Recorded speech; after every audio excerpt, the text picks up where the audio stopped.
Je suis le professeur Yolande Zam, pédiatre, vice-présidente de la Société gabonaise de pédiatrie, qui est une société savante qui rassemble les professionnels s'occupant de la santé de l'enfant. Nous intervenons aussi bien sur le plan scientifique par l'organisation de réunions scientifiques de congrès, mais également au niveau communautaire, l'une des activités aujourd'hui, c'est-à-dire en dehors du milieu professionnel. Je me présente, je suis le docteur Armelle Judith Mboro-Etomba, médecin néphrologue, directeur du Centre national d'hémodialyse, qui est une structure sanitaire qui prend en charge tous les patients qui ont une maladie rénale chronique jusqu'à l'hémodialyse.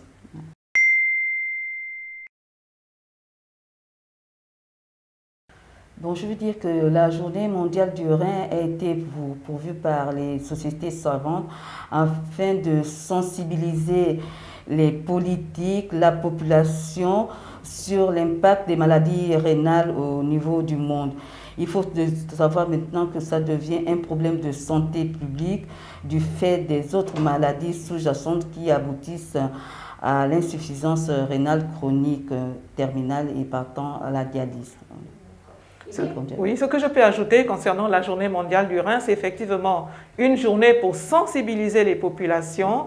Dans le monde, différentes activités sont régulièrement menées, notamment des marathons, notamment des sensibilisations dans les établissements scolaires, des dépistages dans la communauté, tout cela pour sensibiliser les populations sur l'importance de préserver les reins.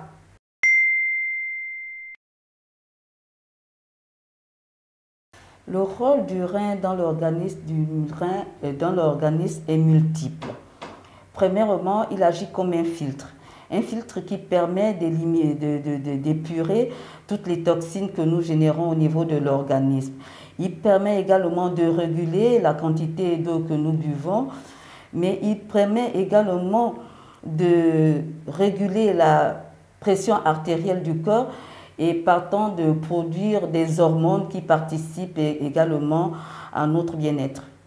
Naturellement, la fonction du rein, c'est un filtre. Comment on appelle, je bois l'eau, je mange. C'est tout un processus physiologique qui va. Et le rein, il a ce rôle de filtre, de maintenir dans l'organisme ce qui est bon et le surplus va être éliminé.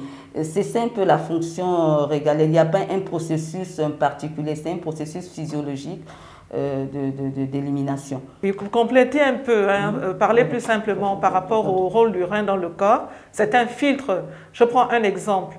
Quand on prend du café, pour ceux qui consomment du café moulu, ils utilisent un filtre. Le rein filtre le sang. C'est-à-dire on va se dire qu'au-dessus du filtre, c'est le café moulu, au-dessus du filtre, c'est le sang, et ce qu'on recueille en dessous, ce sont les urines, ce qui est filtré. Et le bon sang retourne dans l'organisme et ce qui est sale sort avec les urines, l'eau et les toxines.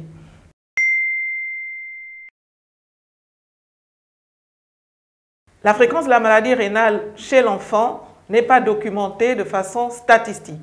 Les seules statistiques que nous avons sont hospitalières, mais également communautaires. En 2018, nous avions fait une enquête dans les écoles sur environ 600 enfants que nous avions dépisté, 200 à peu près avaient un problème rénal.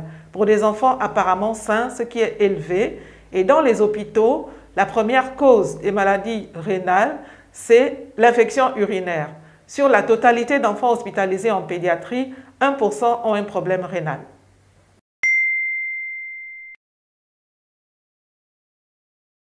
Les habitudes alimentaires, nous avons constaté dans les services de pédiatrie notamment, que les mamans donnent de plus en plus d'aliments salés, ce qui n'est pas du tout recommandé. Je donne un exemple. Il existe dans les boutiques des petits sachets de chips très salés, très salés.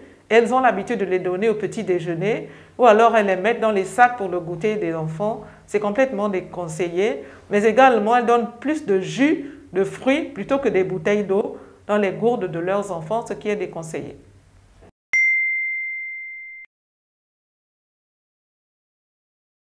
Bon, pour préserver les reins, c'est en général aussi bien chez les adultes que l'enfant.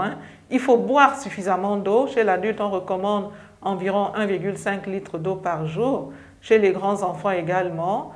Et il faut manger beaucoup de fruits, il faut manger beaucoup de légumes. Et également, pour préserver les reins chez les enfants, on recommande une activité physique.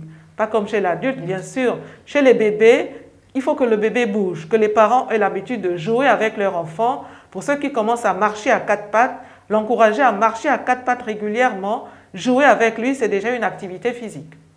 En ce qui concerne l'adulte, il faut avoir un équilibre tensionnel, bien sûr, avoir un bon équilibre glycémique, on repartait de ne pas manger trop sucré, mais en plus de ça, éviter, comment dire, la prise des anti-inflammatoires au long cours, qui est un facteur effectivement qui participe à entraîner l'insuffisance rénale chez l'adulte, mais il faut aussi éviter tout ce qui est nocif comme le tabac. Le tabac et le surpoids qui sont des facteurs qui peuvent favoriser l'insuffisance rénale.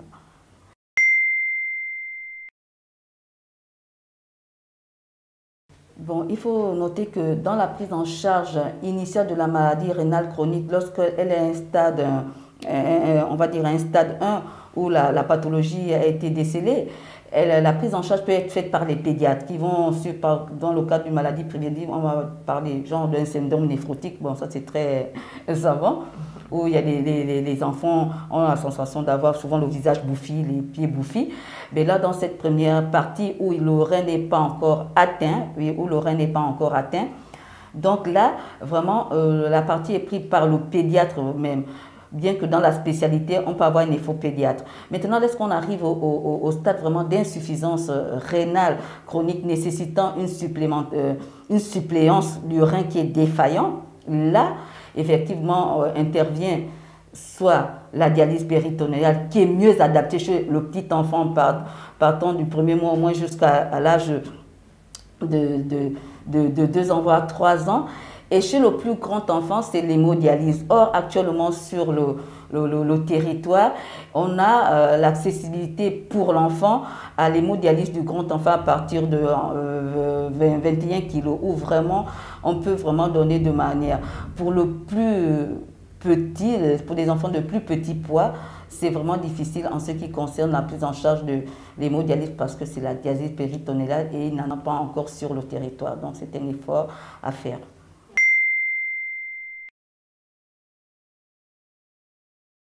La grande responsabilité du pédiatre, c'est la prévention.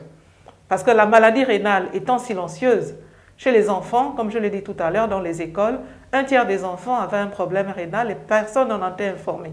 Alors ces enfants-là, si leur maladie rénale évolue, ils arrivent à l'âge adulte avec une insuffisance rénale ou une hypertension artérielle et Dr Mbourou sera parfois obligé de les hémodialyser. Donc la prévention, c'est une activité très importante pour les pédiatres. Dans les milieux hospitaliers, il y a 2 gestes simples. On recueille les urines de l'enfant, on met une bandelette et cette bandelette nous montre si cet enfant a déjà un problème rénal. À ce moment-là, on continue l'exploration avec des examens un peu plus complexes. Mesurer la tension artérielle, c'est très important chez les enfants. À chaque contact dans une structure hospitalière, il est nécessaire de mesurer la tension artérielle chez les enfants. C'est ce que nous devons faire dans les structures hospitalières. Dans les familles, en dehors des structures hospitalières, les familles doivent veiller à ce que les enfants aient une alimentation équilibrée, donner beaucoup plus de fruits et de légumes plutôt que des sucreries, boire beaucoup d'eau. En gros, c'est ce qu'on devrait faire. Si déjà ces pratiques sont mises en marche, on pourra préserver les reins des enfants. Chez l'adulte, ce sont les mêmes choses. Manger moins sucré, manger moins salé, exercice physique, maîtriser son poids, s'hydrater, éviter les toxines comme le tabac et éviter les anti-inflammatoires. Vraiment, avec ces 7 règles de mesure hygiéno-diététique, on arrive à préserver. Et au moins une fois par an pour les adultes, passer au moins chez un médecin généraliste qui pourra déceler parce qu'il va faire les mêmes gestes qu'on fait chez l'autre, prendre une pression artérielle, prendre la bandelette urinaire et effectivement faire une fonction rénale. À partir de là, on peut déceler rapidement une atteinte rénale.